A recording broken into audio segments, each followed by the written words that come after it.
I'd love to start with these. 10 years of work right there. Someone on your team called these the real-life Tony Stark glasses. Very hard to make each one of these. That makes me feel incredibly optimistic. In a world where AI gets smarter and smarter, this is probably going to be the next major platform after phones. I miss hugging my mom. Yeah, haptics is hard. How does generative AI change how social media feels? We haven't found the end yet. The average American has fewer friends now than they did 15 years ago. Why do you think that's happening? I mean, there's a lot going on to unpack there. I'm about to interview Meta CEO Mark Zuckerberg. Mark Zuckerberg. There are not that many people with more power over what our future might look like. Nearly half the total human population now uses Meta products. And I just tested some of their new tech that feels like science fiction. This is crazy. Mark Zuckerberg and the team at Meta are imagining a future that billions of other people might actually end up living in. So my goal for this conversation is to try to figure out what that future really looks like, to paint a picture of the future Mark Zuckerberg is trying to build, so that you can decide for yourself what you think of it. Welcome to the first episode of our new series, Huge Conversations.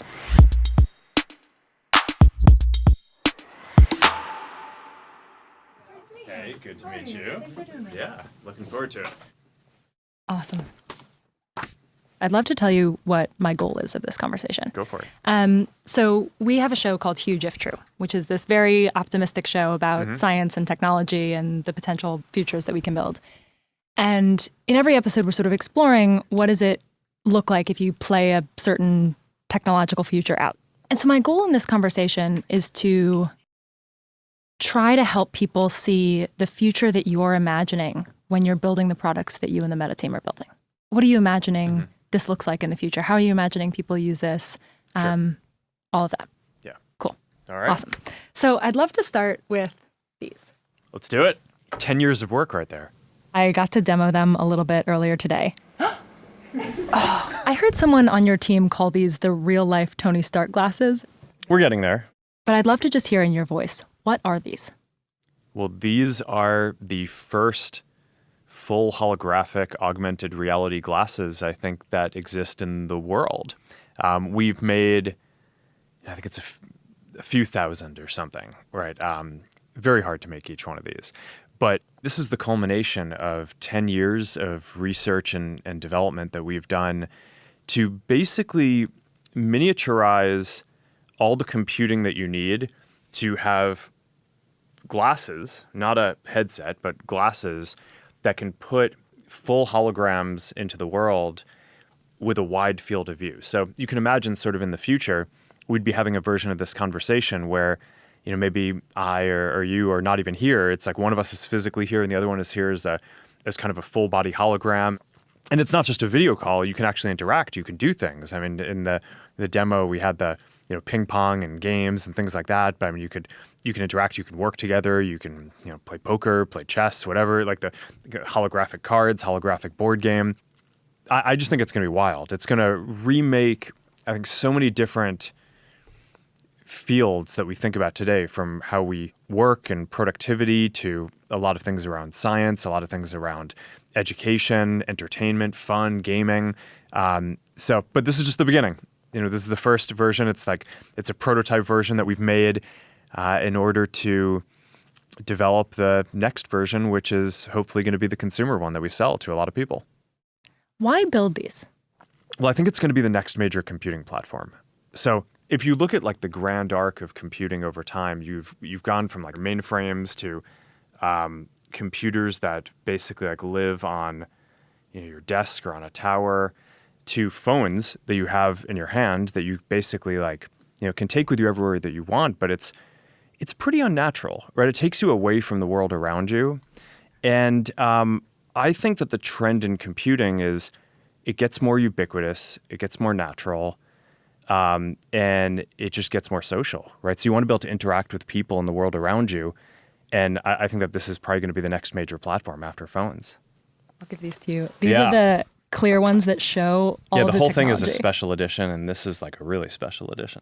There's not a single millimeter of space. It's, everything in here, from the micro projectors that basically shoot light into the waveguides, right? It's a special type of display system. I mean, these aren't normal displays like you have in a phone or a TV or computer, like the type of displays that people have been building for decades. It's a waveguide system. The projector that's shooting light basically goes into these nano etchings across the waveguide that are what catches and creates the holograms.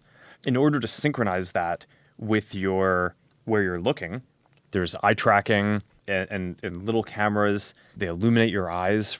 And then, of course, there's all the basic stuff that you need, all the computing, the batteries to power the whole thing, microphones, the speakers, because it needs to be able to play audio and speak with you, and the cameras and sensors to see things around you in the world. So that way, when it's placing holograms in the world, it can do that in the right place and understand where you are. So that probably is still not covering everything, because there's a lot of things that need to go into syncing up the holographic images between the two displays, because you don't just have a single display like you have in a phone or TV. You have two, and it moves around, and physical things are hard and need to be synced up. There's also the radio that has to communicate with your other computing devices to do heavier computing, and the wrist-based neural interface that you probably got to try out. We kind of miniaturized all of this and fit it into normal-looking pair of glasses, which is when I told the team that we were going to do this 10 years ago, people weren't sure if we were going to be able to. But I think not only are we going to be able to do this, but I think we're going to be able to get it cheaper and higher quality and even smaller and more stylish over time. So I think this is going to be a pretty wild future. There are so many versions of trying to get at a similar idea of digital objects in physical space. I'm thinking of, for example, glasses that have heads-up displays where it's head-locked and it's moving with my eyes. Glasses that are really creating digital objects in physical space that don't move as I move. I'm thinking of these. I'm also thinking of the Snapchat spectacles that they just announced. Then, on the other hand, there are headsets like the Quest and also like the Apple Vision Pro that seem to fall into a different category. I'm curious how you would organize this landscape for people and how you think about people using these tools in their real lives in the near future. Yeah, so when we were getting started on this about 10 years ago, I thought that something like this was going to be the ultimate product for everyone, right? You get to normal looking pair of glasses, and we'll continue improving that can have full holographic images. Yeah. I think it's super powerful, and it is sort of the science fiction future that I think we all hope to get to. On the journey, we took a few other approaches as well to help us develop towards that, including building glasses that don't have displays to try to learn. Just take a stylish pair of glasses today and put as much technology into it as you can, but really focus on the form factor. And that's the Ray-Ban Meta glasses, and it's doing really well. And initially, we thought that was sort of intro product for us to learn how to build this. But one of the things that's clear now is you're going to be able to make that product a lot more affordable than this, probably permanently. So I actually think that there are going to be a bunch of different of these paths that we've taken are going to be kind of permanent product lines that people will choose.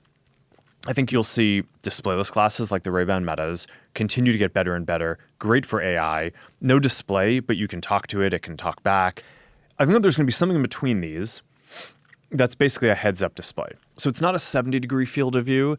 Maybe it's a 20-degree or 30-degree field of view. So that's not going to be what you want for putting kind of a full hologram of a person or interacting with the world around you.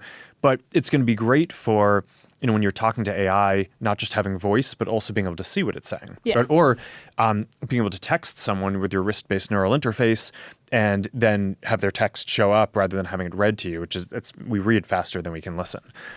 Or getting directions, right? Or just being able to search for information and get all that. So there's a lot of value for a heads-up display. That will be somewhat more expensive than the displayless glasses, but somewhat cheaper than this. Then I think you're going to get this. It's going to be probably the most premium and expensive of the glasses products, but hopefully still something that, like a computer, is generally accessible to most people in the world. But I think that there are going to be all of those, and I think people will like them. I also think that the headsets that people are using around mixed reality will continue to be a thing too, because no matter how good we get at miniaturizing the tech for this, you're just going to be able to fit more compute into a full headset. Fundamentally, our mission is not build something that is advanced and only a few people can use. We want to take it the last mile and do all the innovation to get it to everyone. We just shipped or announced Quest 3S, the new mixed reality headset. We basically are delivering high quality mixed reality for $299. I was really proud last year when we delivered Quest 3, the first kind of really high quality, high resolution, color mixed reality device for $500, right? It's like a fraction of the cost of what the competitors are doing. And I think it's actually higher quality in a lot of ways. And now we've just doubled down on that. So I think that they're all actually going to end up being important long-term product lines. Displayless, heads-up display, full holographic AR, full headsets. I think that they're all going to be important. Yeah. If you play out the future of not just the hardware that we've been talking about, so Meta Ray-Bans, Quest, Orion, but also the Llama models, if everything goes according to you and the team's wildest dreams, I'd love for you to just begin to describe what that feels like. I mean, I think that there are two primary values that we're trying to bring. On the AR and kind of mixed reality side, the main value we're trying to bring is this feeling of presence, right? So there's something that I think is just really deep about being physically present with another person that you don't get from any other technology today. And I think that that's the thing when people have a very visceral reaction to experiencing virtual or mixed reality. What they're really reacting to is that they actually, for the first time with technology, feel a sense of presence, like they're in a place with a person. And that's super powerful. Like I've focused on designing social apps and experiences for 20 years. That's sort of like the holy grail of that, is being able to build a technology platform that delivers this like deep sense of social presence. The other big track is around personalized AI. And for that, and that's sort of where Llama and Meta AI and all of those things are going. There's all this development that's going into making the models smarter and smarter over time. But I think where this is going to get really compelling is when it's personalized for you. And in order for it to be personalized for you, it has to have context and understand what's going on in your life, both kind of at a global level and like what's physically happening around you right now. And in order to do that, I think that glasses are going to be the ideal form factor because they're positioned on your face in a way where they can let them see what you see and hear what you hear, which are the two most important senses that we use for kind of taking in information and context about the world. I think that this is all going to be kind of really deep and profound stuff. But it's basically those two things. It's this feeling of presence and this capability of really personalized intelligence that can help you. I'd love to talk about each of those two things. The first on presence, I owe a lot to being able to connect with people online, right? This job that I have is by definition. Yeah. Also with my family. My parents don't live anywhere close to me. I video call them a lot. And when I think about the progress of technology like this, in a timeline from like the telegram to the telephone to video call to some feeling of presence with another person who feels like they're right there in front of me. That makes me feel incredibly optimistic. I would love a future where like I can lose in Scrabble to my mom and feel like she's really there in front of me. Yeah. And it feels like we're not that far away from something I agree. that persuades my brain that that's happening. Yeah, totally. And also, I miss hugging my mom, right? Like that never goes away. Yeah, haptics is hard. Yeah. But and so my question is about that. It's about this feeling of like, it's hard for me to imagine a future where real physical presence is not different and special in some way, where I don't miss literally hugging my mom. Yeah. And I'm curious how you think about the parts of human connection that are eye contact and physical touch and things that our ape brains value for connection with other people. Yeah, well, eye contact I think we're going to get to a lot before the touch part. For haptics, I do think we'll make progress on that, but it's obviously, there's a spectrum there too, from kind of hands, which is where if you draw out the kind of like homunculus version of a person in terms of like what are our kind of sensory, what's like the majority of what we're sensing. Yeah, it's like funny. it's yeah. So I think being able to do that for your hands is probably the most important place to start. And you have a rough version of that with controllers today. I think that'll get even more over time. We have this demo playing ping pong where you have a controller where as the digital ball hits the ping pong paddle, you feel it hit as if it's hitting the ping pong paddle wherever it is. So you actually have a sense of like where it's hitting the paddle. So I think that was just a wild demo. So I think we'll get some of that. The most extreme version of this is wanting force feedback, right? So I mean, like for doing a lot of sports, right? It's like, okay, we can kind of do a good approximation of like boxing today, where you get like good feedback on your hands, but it would be hard to do a virtual reality version of jiu-jitsu where you're like grappling with someone and you need like real kind of force feedback on it. So that's probably like the hardest thing, right, to go do.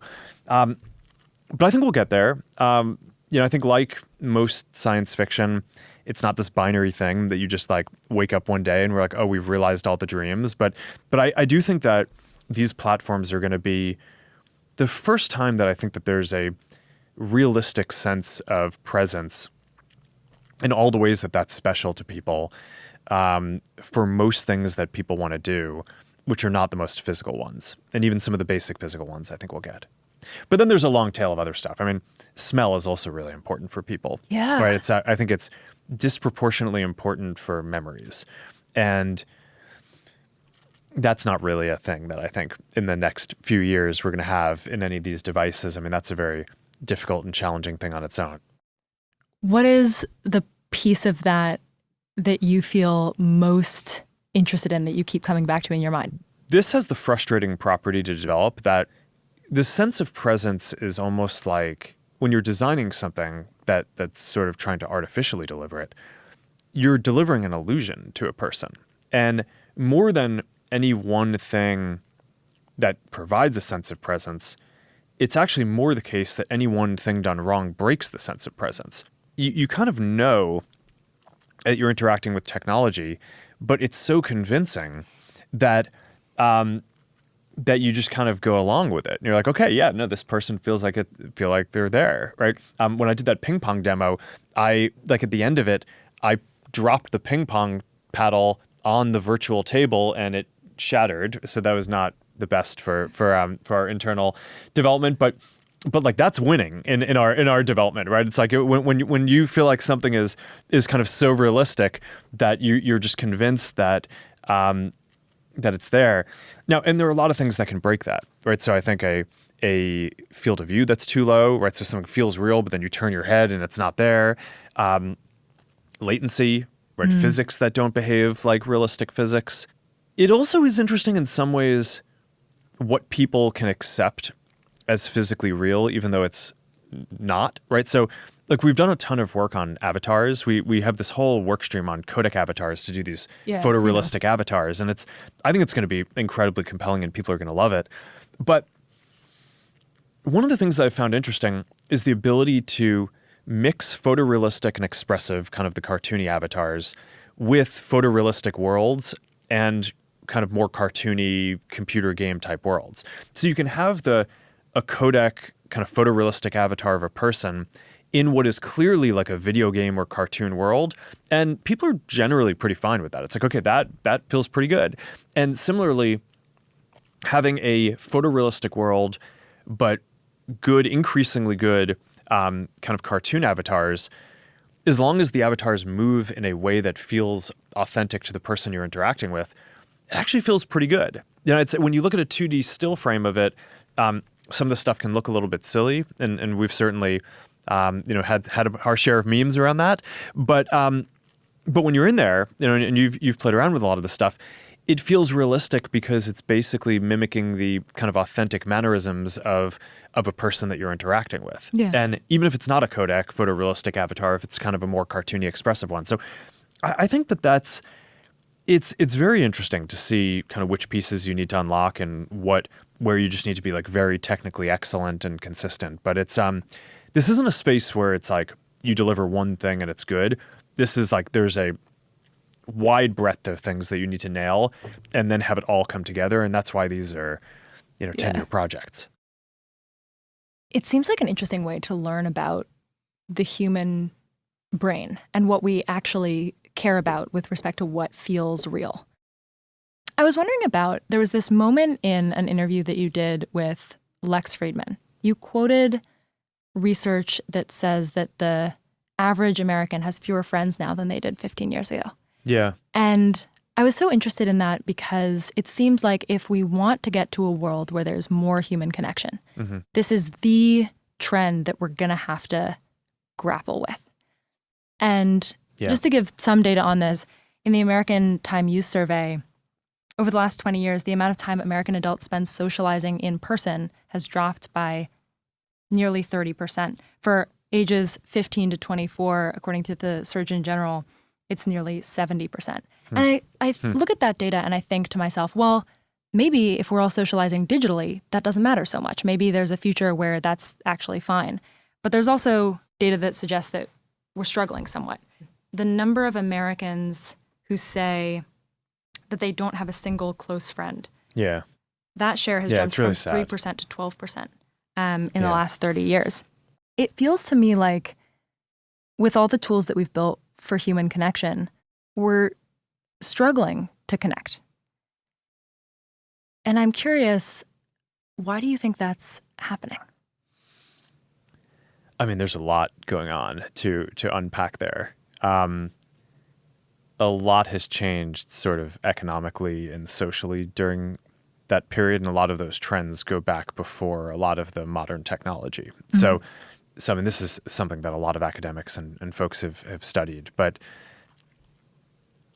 it is an interesting lens to look at this, though, because I think whenever you're talking about building digital types of connection, one of the first questions that you get is that going to replace the physical connection? And my answer to that, especially in the case of something like this, is that no, because people already don't have as much connection as they would like to have. It's not like this is replacing some sort of better physical connection that they would have otherwise had. It's that the average person would like to have 10 friends and they have 2, right? Or 3. And there's just more demand to socialize than what people are able to do given the current construct.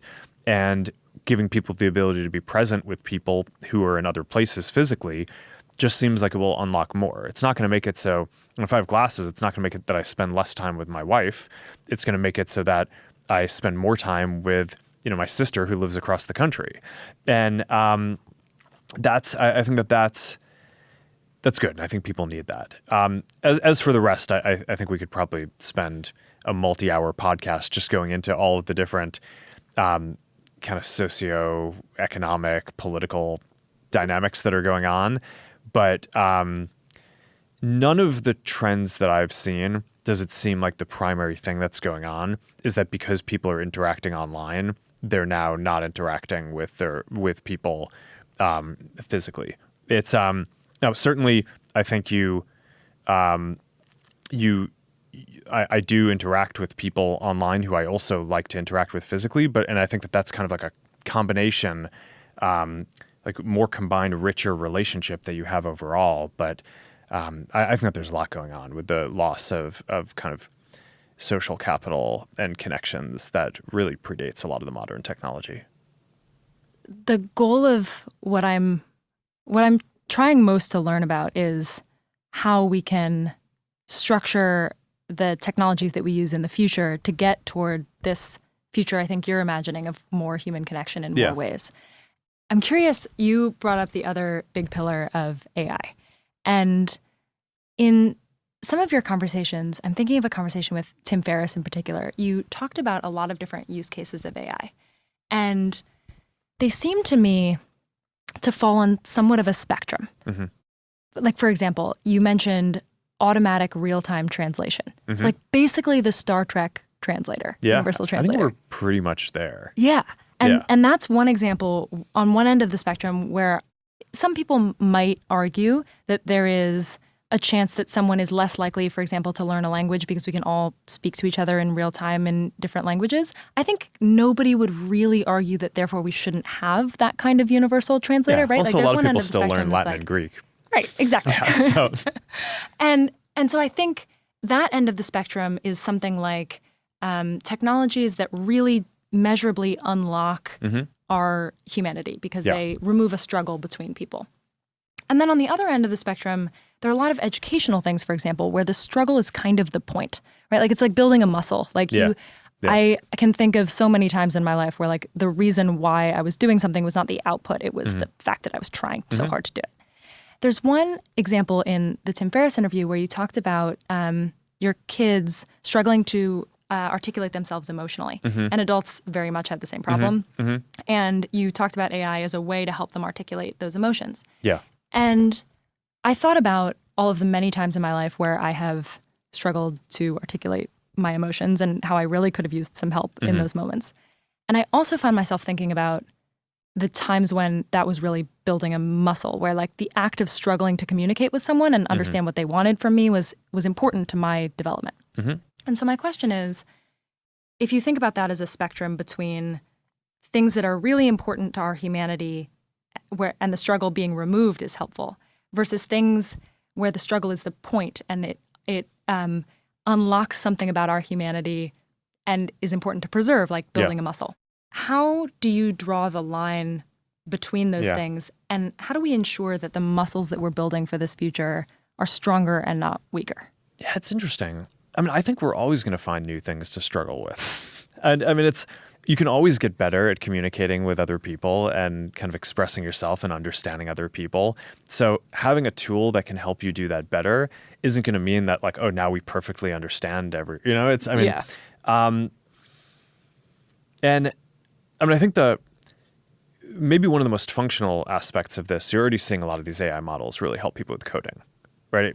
Like a generation ago, before I was getting started, a lot of coding was like really low level system software. And, then by the time that I got into it, there's a little bit of that, but, you can make websites pretty easily, make apps pretty easily.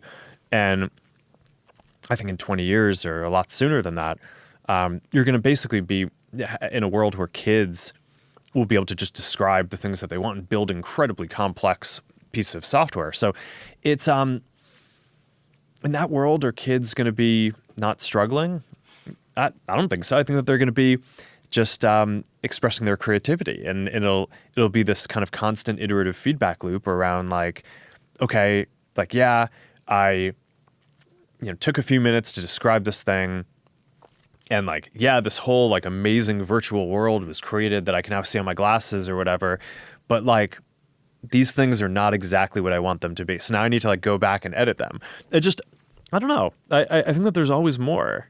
Another way to get at this. It's one of the things that I think makes people so good. It just, there's always more to do. We'll always find the struggle. Yeah. Another way to get at this is if you play this out to make the tools even better. In like 10 years, let's say your kids are in high school. Are there ways that you would want them using AI because you think it would accelerate them intellectually, and ways that you would advocate for them not to use it, or things that you would have concerns about?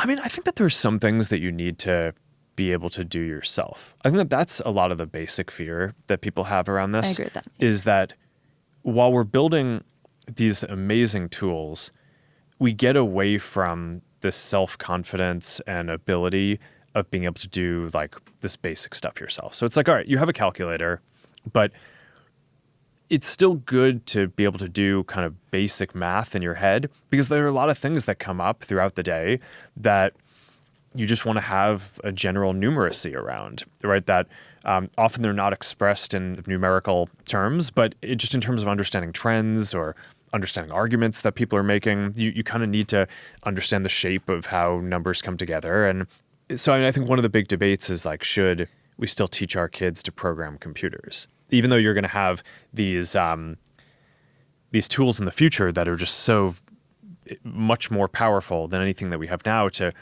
produce incredibly complicated pieces of software, I think the answer to that is probably yes, because I think teaching someone how to code is teaching them a way to think rigorously. And that even if they're not doing most of the code production, I think it's important that you kind of have the ability to think in that way. And I think it's going to just make you generally a better thinker and better person. So yeah, maybe that's like this generation's version of calculators. It's like, so you'll want to use the calculator, but you'll also want to be able to generally do without it. Other ones like language, I don't know. I mean, different people can come out. I mean, I think this is one of the interesting questions about parenting these days. Is like, is just kind of like what's important to teach your kids in an era where so much is going to change over the time that they're even in school. Language, I think you can make similar arguments. I think that there's a lot of it's probably going to be less functionally relevant in the future to learn multiple languages, but it sort of helps you think in different ways. I've found from the languages that I've studied that a lot of it, yeah, you learn about the structure of your own language. You also learn about the culture, right? Because so much of how things are expressed in different places is tied to the nuance and the history of kind of how. So I think that's all valuable and interesting stuff to get into. But then, I don't know, at the same time, we only have so many hours in the day, so people need to prioritize what they're going to learn. And it may be that, okay, in a world with perfect translation, which, by the way, we basically just announced on the Ray-Ban Metas that now you're going to be able to just like you go to different countries. We're starting out. Wild. Yeah, we're starting out with just a few languages, but we'll roll it out to more. And you could be traveling anywhere, and you have your glasses, and they just translate in real time in your ear. So it's wild. So I think people are going to need to choose what they want to focus on going forward. How do the developments that we've been talking about in AI intersect with social media and the platforms that most people use today? There's a future where there's generated images and generated text and maybe AI influencers. How does generative AI change how social media feels in the future? Yeah. I mean, I think that's a really deep one. There's already been one big shift, which is that social media started out as people primarily interacting with their friends. And now it is, at least half of the content is basically people interacting with creators or content that's not created by people who they kind of personally know. So we sort of already have that paradigm. And I think AI is probably going to accelerate that. It will give all these people additional tools, right? So your friends will create kind of funnier memes and more interesting content. That'll come from a lot of different ways. I think some of it will be, okay, your friends have glasses and they capture a bunch of stuff, and before they might have not been able to edit it to make it interesting, or maybe it was just too much work, or they didn't even realize that they captured something amazing, but now the AI is like, hey, I made this thing for you out of your content. And it's like, okay, that's awesome. People will enjoy that. Creators, obviously, kind of much more specialized skills are going to be able to use even more advanced AI tools to make more compelling content. But then I think that there will be a bunch of kind of green field type stuff where maybe in the future there will be content that is purely generated by AI, by the system, personalized for you.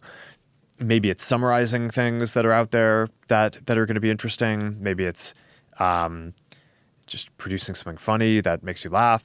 This is going to be a very kind of deep zone that there's a lot to experiment with. I know there are going to be AI creators as well as creators building AI versions of themselves. I mean, that's a thing that we just showed too at Connect is basically, I mean, if you're a creator, one of the big challenges is like, all right, there are only so many hours in the day, and your community probably has a nearly unlimited demand to interact with you, and you want to interact with them because you're trying to grow your community. I mean, that's both socially and from a business perspective. That's sort of, growing the community is an important part of what every creator does. So, okay, if we can make it so that each creator can basically make an AI artifact that their community can interact with, people will be clear that it's not the actual creator themselves, but it's almost like a piece of digital art that you're producing, like an interactive sculpture or something that it's like you train it to, here's the context that I want it to have, here's the topics I want it to communicate on, here's stuff that I want it to stay away from. You're giving your community something to interact with when you can't be there to kind of answer all the questions. And I think that's going to be super compelling. So there's like all these interesting things, but I think AI, it's kind of like the internet in a way where it's probably going to change almost every field and almost every feature of every application that we use. It seems sort of hyperbolic to say that, but I do think that's true. And it's just hard to sort of enumerate all the different things up front. But I think that over the next 5 to 10 years, we're just going to explore the impacts in each of these areas. And it's going to be like an amazing amount of innovation and really exciting. I feel two things simultaneously when you say that. I feel both like I really want to be optimistic about the future of these platforms. And I obviously have gained so much from an enormous pace of change, right? Like everything that we're doing now. And what I actually feel is worried. I feel some specific concerns around the way that, I might communicate with an audience and the way that they might respond to that, or the way that human communication might change, but also more generalized, just sort of fear of the pace of change and worry. Yeah. And I don't think I'm alone in that feeling. Yeah, and you're supposed to be the optimist. I know.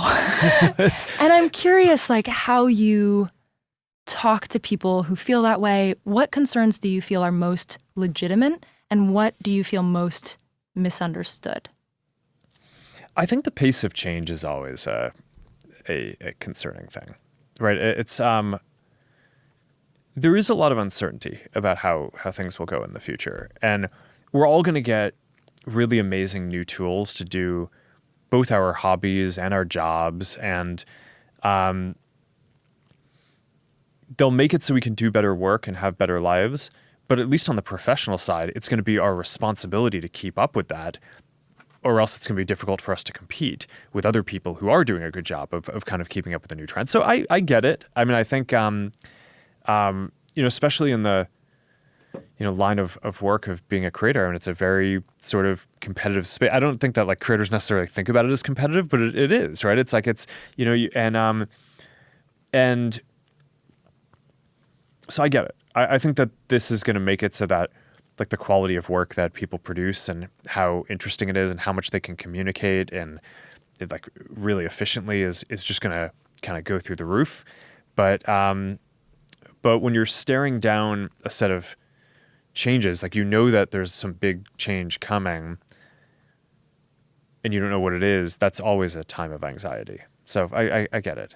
If I take my creator hat off and I'm just a person who is young-ish, starting out my career-ish, starting out building a family, how would you advise someone like me to prepare well for the future that we're headed toward, to be able to learn new skills now or just think about this future in an educated way? Yeah. I mean, I just think maintaining curiosity about things is important. I do think we can overstate to what extent the next 10 years is going to be sort of different from the last 10 or 15. I mean, a ton of stuff changed over the last 10 or 15 years too. It's not like this is the only time in history where there's some technology that's going to make it so that there's new opportunities and things change. The internet coming into maturity and everyone having smartphones has already rewired things dramatically. And I mean, maybe the next period will be a somewhat bigger change, or maybe it won't. I think it'll feel different to different people, but I don't think this is like going from 0 to 1. It's not like, okay, everything's just kind of been normal and now it's about to change. It's like the technology evolves over time and like the opportunities that we have evolve and improve. And I think that's like the people who do well, I think are people who are generally curious about it and dig in and try to use it to live better lives rather than the people who basically, try to fight it or in some way. One thing that I really want to ask you about is open sourced. Yeah. I think, imagine that we're talking to an audience that has maybe heard that term, but doesn't have any real idea of how that might impact them in the development of AI. Yeah. How would you explain the reasonable debate that people in your field are having about this right now? Well, I think there are two pieces. I mean, so what does open source mean? It means that people can build a lot of different things, right? So at a high level, I look at the vision that a bunch of companies have, right? So OpenAI, Google, they're building an AI, right? Like one AI that I think in general, they're like, okay, this is going to be, it's like they think you're going to use Gemini or ChatGPT for like all of the different things that you want to interact with. And at a high level, that's just not how I think the world is going to go. I think we're going to have a lot of different AI systems, just like we have a lot of different apps. I think in the future, every business, just like they have a website and a phone number and an email address and a social media account, is also going to have an AI that can interact with their customers to help them sell things, to help them do support. I think a lot of creators will have their own AIs, right? I think like a lot of people will interact with a bunch of different things. There's a question of, okay, do you want a future that's fundamentally kind of very concentrated and where you're interacting with kind of one system for everything? Or do you want one where a lot of different people are building a lot of different AIs and systems, just kind of like you probably didn't want there to be just one app or just one website. It's like a richer world when there's a diversity of different things. So that's one piece, is just giving people the ability to build it themselves. And what open source does, it makes it so that everyone can take and modify the model and build stuff on top of it, which is different from the kind of closed and centralized approach. The safety debate is a specific part of this, which is in a world where AI gets smarter and smarter, what's the way that we have the highest chance of having a kind of positive future and not having a lot of the safety concerns? And I think some people think that if we keep the model closed and don't give it to a lot of developers, that should make it safer because then you don't get bad developers doing bad things with the model. Historically, I think what we've seen with open source is actually the opposite, which is that this is not the first open source project, right? I mean, this has been a thing in the industry for decades. And I think what we've traditionally seen is that open source software is safer and more secure, largely because you put it out there, more people can scrutinize it because they can see all parts of the system. And then there are inevitably issues with any software. There are bugs, there are security issues. And initially with open source, people thought, hey, if you're putting this software out there and there are holes in it, isn't everyone just going to go exploit those holes, and especially the bad guys? But it turned out that it's sort of in this counterintuitive way that by adding more scrutiny to the systems, the holes became apparent quicker and then were fixed. And then people roll out a new version, just like we roll out a new version of our models, right? Llama 3, Llama 3.1, Llama 3.2, everyone upgrades. So I think the same thing is going to happen here. I think it's sort of this counterintuitive thing where even though I think there's some concern around, all right, are bad guys going to do bad things with these models? I actually think you just get a kind of smarter and safer model for everyone the more it's rolled out and the more kind of scrutiny is on it. And then part of that is we get feedback and we make the model safer so that as we roll it out to more people, it's safer for more people to use. So I think that the history of open source and the software industry generally would suggest that open source is going to lead to a more prosperous and safer future. Our show is called Huge If True. And what I mean by that is kind of testing the most optimistic, non-obvious thing. Mm-hmm. And so my question to you is, what is the biggest open, genuine question on your mind right now? In which field? You're in so many. I am particularly curious about the combination of AI and hardware, but I realize that we've covered a lot. Mm-hmm. So I'm curious the direction you'd take this on a question that occupies you right now. Gosh, I mean, I think maybe one that's a little more AI specific is there a current set of methods that seem to be scaling very well, mm-hmm. right? So with past AI architectures, you could kind of feed an AI system a certain amount of data and use a certain amount of compute, but eventually it hit a plateau. Mm-hmm. And one of the interesting things about these new transformer-based architectures over the last 5 to 10 years is that we haven't found the end yet. So that leads to this dynamic where Llama 3, we could train on 10 to 20,000 GPUs. Llama 4, we could train on more than 100,000 GPUs. Llama 5, we can plan to scale even further. And there's just an interesting question of how far that goes. It's totally possible that at some point we just hit a limit, and just like previous systems, there's an asymptote and it doesn't keep on growing. But it's also possible that that limit is not going to happen anytime soon, and that we're going to be able to keep on just building more clusters and generating more synthetic data to train the systems, and that they're just going to keep on getting more and more useful for people for quite a while to come. And it's a really big and high stakes question, I think, for the companies, because we're basically making these bets on how much infrastructure to build out for the future. And this is like hundreds of billions of dollars of infrastructure. So I'm clearly betting that this is going to keep scaling for a while. But it's one of the big questions, I think, in the field, because it is possible that it doesn't.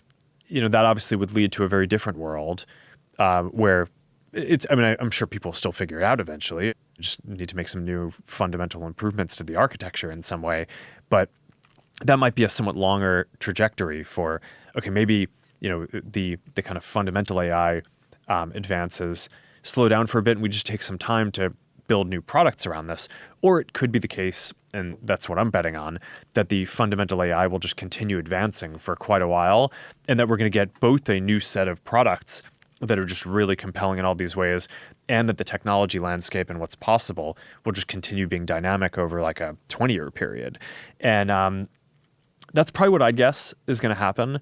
But I think it's one of the bigger questions in the industry and kind of for technology across the world today. Is there anything else that you want to say? I don't know. Awesome. I think we're good. Amazing. Yeah. Thank you so much for doing this. Yeah. No, thank you.